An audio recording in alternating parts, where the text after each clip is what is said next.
read another chapter. Mere Christianity by C.S. Lewis. C.S. Lewis.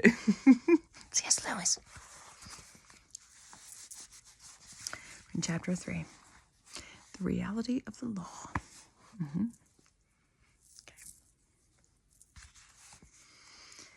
All right. I now go back to what I said at the end of the first chapter, that there were two odd things about the human race. Just two. Just two. Okay, maybe not just. It's talking specifically about a certain two. Sorry, that was loud. Okay. All right. There were two odd things about the human race. First, that they were haunted by the idea of a sort of behavior they ought to practice, what you might call fair play or decency or morality or the law of nature. Second, that they did not, in fact, do so. Now, some of you may wonder why I call this odd. It may seem to you the most natural thing in the world. In particular, you may have thought I was rather hard on the human race. After all, you may say, what I call breaking the law of right and wrong, or of nature, only means that people are not perfect. And why on earth should I expect them to be? That would be a good answer if what I was trying to do was to fix the exact amount of blame which is due for us for not behaving as we expect others to behave. But that is not my job at all. I am not concerned at present with blame. I'm trying to find out truth. And from that point of view, the very idea of something being imperfect, of its not being what it ought to be, has certain consequences. If you take a thing like a stone or a tree, it is what it is, and there seems no sense in saying it ought to have been otherwise. Of course, you may say a stone is, quote, the wrong shape, if you want to see it for a rockery, or that a tree is a, quote, bad tree because it does not give you as much shade as you expected. But all you mean is that the stone or the tree does not happen to be convenient for some purpose of your own. You are not, except as a joke, blaming them for that. You really know that given the weather and the soil, the tree could not have been any different. What we, from our point of view, call a, quote, bad tree, is obeying the laws of nature, obeying the laws of its nature just as much as a, quote, good one. Now, have you noticed what follows? It follows that what we usually call the laws of nature, the way weather works on a tree, for example, may not really be laws in the strict sense, but only in a manner of speaking. When you say that falling stones always obey the law of gravitation, is not this much the same as saying that the law only means, quote, what stones always do? You do not really think that when a stone is let go, it suddenly remembers that it is under orders to fall to the ground. You only mean that, in fact, it does fall. In other words, you cannot be sure that there is anything over and above the facts themselves, any law about what ought to happen, as distinct from what does happen. The laws of nature, as applied to stones or trees, may only mean what nature in fact does. But if you turn to the law of human nature, the law of decent behavior, it is a different matter. The law certainly does not mean, quote, what human beings in fact do. For as I said before, many of them do not obey this law at all, and none of them obey it completely. The law of gravity tells you what stones do if you drop them, but the law of human nature tells you what human beings ought to do and do not. In other words, when you're dealing with humans, something else comes in above and beyond the actual facts.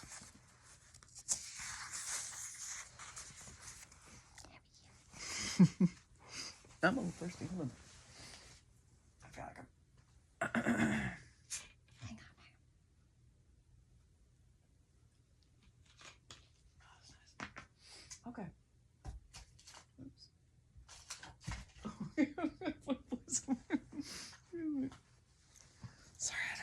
organize my gross little table over there to be able to set my drink down. Okay. All right. And as for decent behavior in ourselves, I suppose it is pretty obvious that it does not mean... Wait, is that where I was?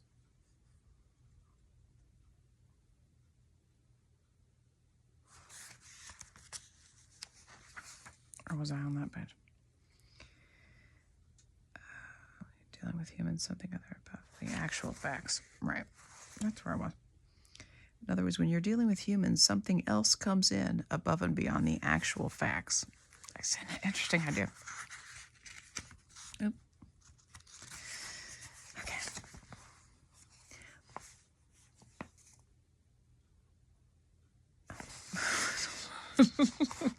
I'm sorry, you guys are good. You have the facts, how men do behave, and you also have something else, how they ought to behave. In the rest of the universe, there need not be anything but the facts. Electrons and molecules behave in a certain way, and certain results follow. And that may be the whole story.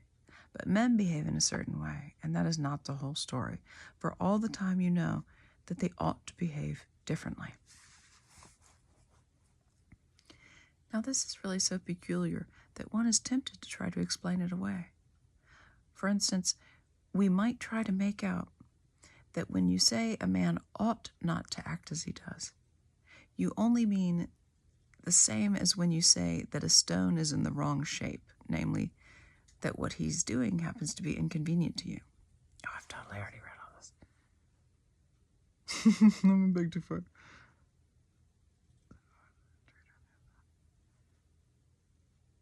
No, let's just keep going. That is simply untrue. A man occupying the corner seat in the train because he got there first, and a man who slipped into it while my back was turned and removed my bag, are both equally inconvenient.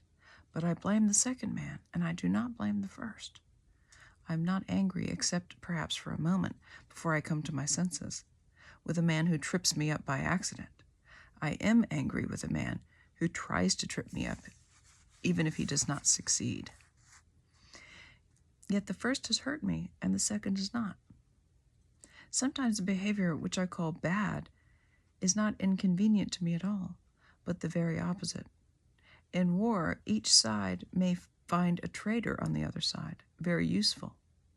But though they use him and pay him, they regard him as human vermin. So you cannot say that what we call decent behavior in others is simply the behavior that happens to be useful to us. And as for decent behavior in ourselves, I suppose it is pretty obvious that it does not mean the behavior that pays.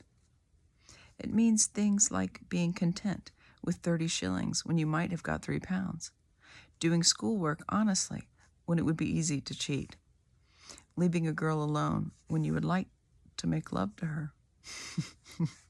Goodness gracious, yes. Okay. Alrighty. Staying in dangerous places when you would rather go somewhere safer, keeping promises you would rather not keep, and telling the truth even when it makes you look a fool. I'm good at the last one.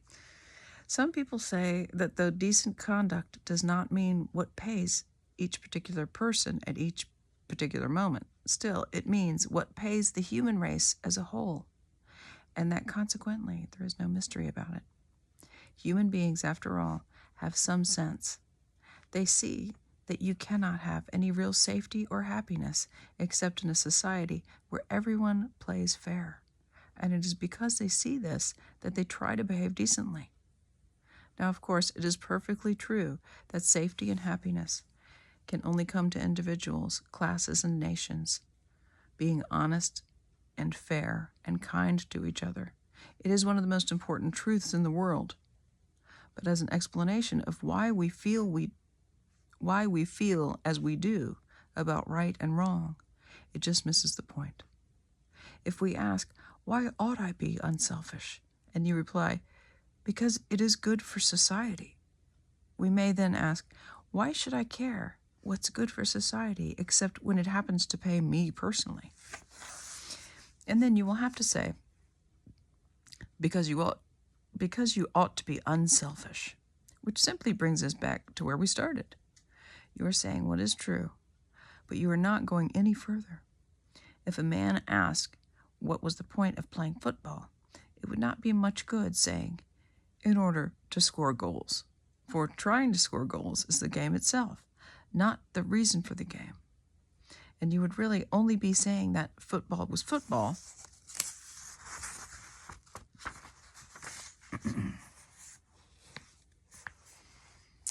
which is true, but not worth saying. In the same way, if a man asks what is the point of behaving decently, it is no good replying, in order to benefit society. For trying to benefit society, in other words, being unselfish for society, after all, only means other people, is one of the things decent behavior consists in. All you are really saying is that decent behavior is decent behavior. You would have said just as much if you had stopped at the statement, men ought to be unselfish. And that is where I do stop. Men ought to be unselfish, ought to be fair. Not that men are unselfish, not that they like being unselfish, but that they ought to be. The moral law or law of human nature is not simply a fact about human behavior in some way, in the same way as the law of gravitation is, or maybe simply a fact about how heavy objects behave. On the other hand, it is not a mere fancy, for we cannot get rid of the idea, and most of the things we say and think about men would be reduced to nonsense if we did. And it is not simply a statement about how we should like men to behave for our own convenience, for the behavior we call it bad or unfair is not exactly the same behavior we find inconvenient, and may even be the opposite. Consequently, this rule of right and wrong, or law of human nature, or whatever you call it, must somehow or other be a real thing, a thing that is really there, not made up by ourselves. And yet it is not a fact in the ordinary sense, in the same way as our actual behavior is a fact.